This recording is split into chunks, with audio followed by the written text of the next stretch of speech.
Dr. Phil had an interesting interview yesterday about the infamous case that everyone is, I'm sure, knows about, which is Florida versus Casey Anthony.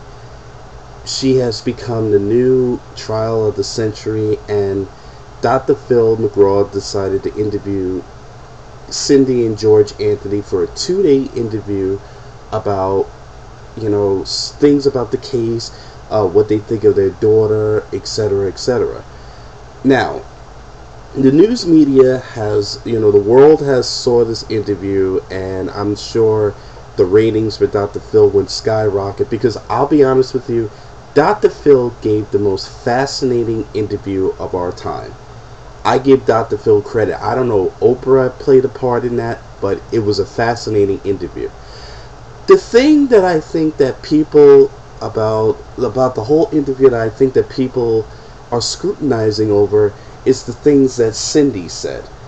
I thought that George and Cindy were fascinating people because when I listened to George talk, it proved to me, like I'd done a video before about George, is that George is in denial, and he has created this lie to believe that, that he helped Casey move the body.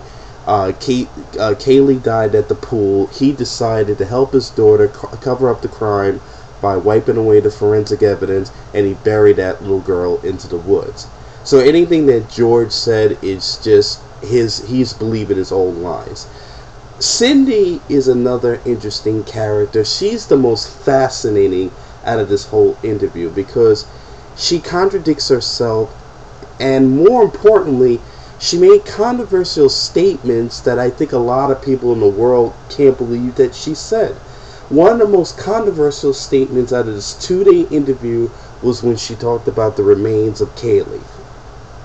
Basically what she's saying, because I don't know the direct quote, but I argue with a lot of my family members about this, and basically what she said is something to the fact that, well, Caylee's going to be cremated anyway, and anything that happened to Caylee, God took her soul and she didn't really die in vain. It's almost like people are trying to say like she didn't really care whether she was in the woods like a normal family member would care.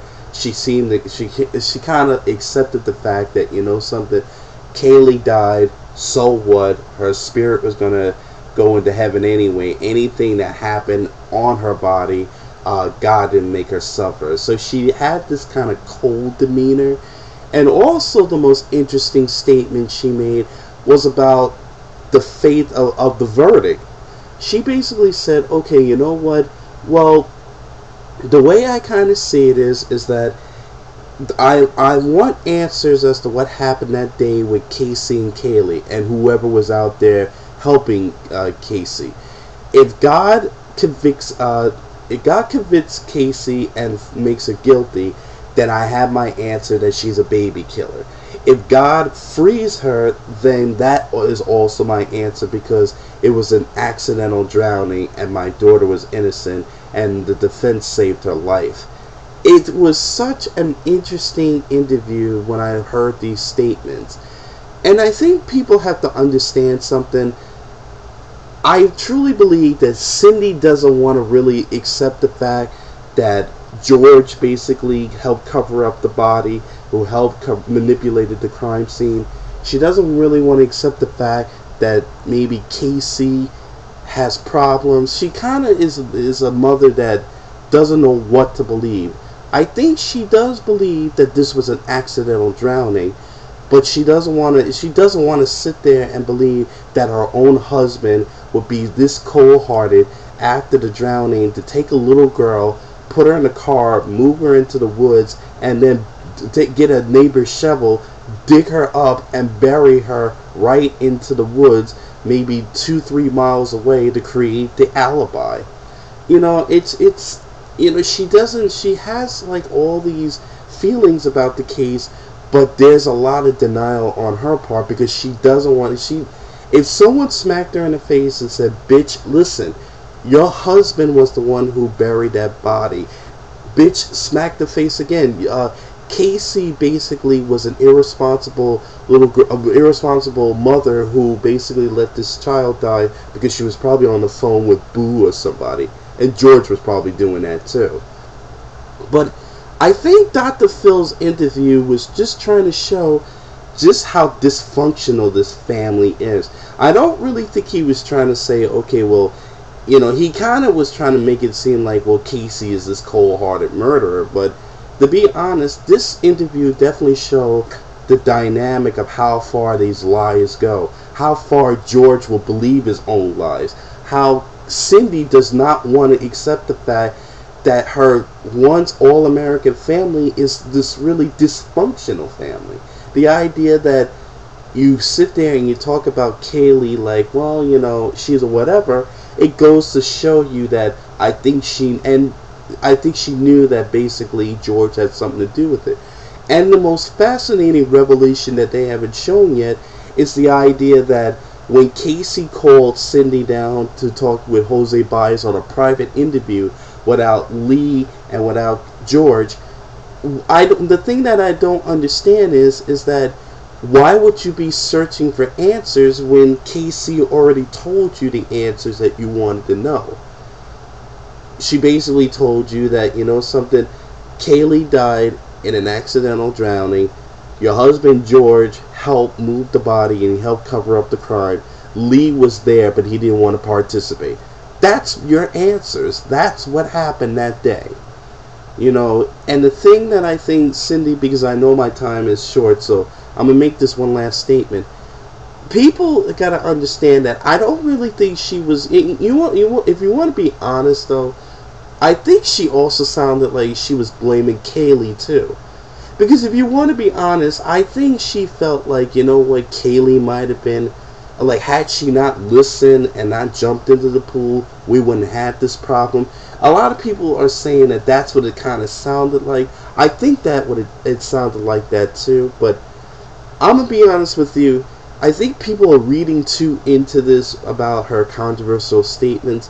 I think that Dr. Phil has shown in an amazing and brilliant way that this was a family that lived in lies, lived in secrets, and more importantly, lived in denial.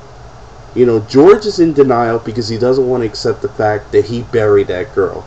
Cindy is in denial because she doesn't want to believe that her family is this dysfunctional and that you knew about it and you're just as guilty as George. Casey is living in her own demons, so something, while I believe in her innocence, she also knew more than what she was saying. So, these are things that everybody's conscience is involved. But I give Dr. Phil an A+ on those questions. Those were brilliant questions that the world wanted to know. And something, Caylee, we will never know what really happened. But something, she got to take the blame too. I hate to say it like that, but Caylee is just as responsible as anyone else, because if this was an accidental drowning, then basically this was a bad 3-year-old who just basically did what she wanted, and I don't think there was any discipline, and then basically she died not listening to the adults. So this is typical that you see in little 3-year-olds, but something, Caylee is just as responsible, because this wasn't no murder. This was just a bad child that jumped into the water and basically had no protective gear. Nobody watched her, so she drowned, and now everybody panicked. So, maybe that's why Cindy is talking that way about Caylee the way she did. Because in some sadistic, bitter way, you feel like it's her fault too. So it's rather sad that this event happened, but something, as I always say, you got to be careful when you got a 3-year-old, and you got to be careful when you have children in general. And something, this dysfunctional family needs to snap out of their denials and accept the fact that a 3-year-old's dead due to an accident, and nobody wants to accept the blame. So think about it, use your mind, it's your best weapon.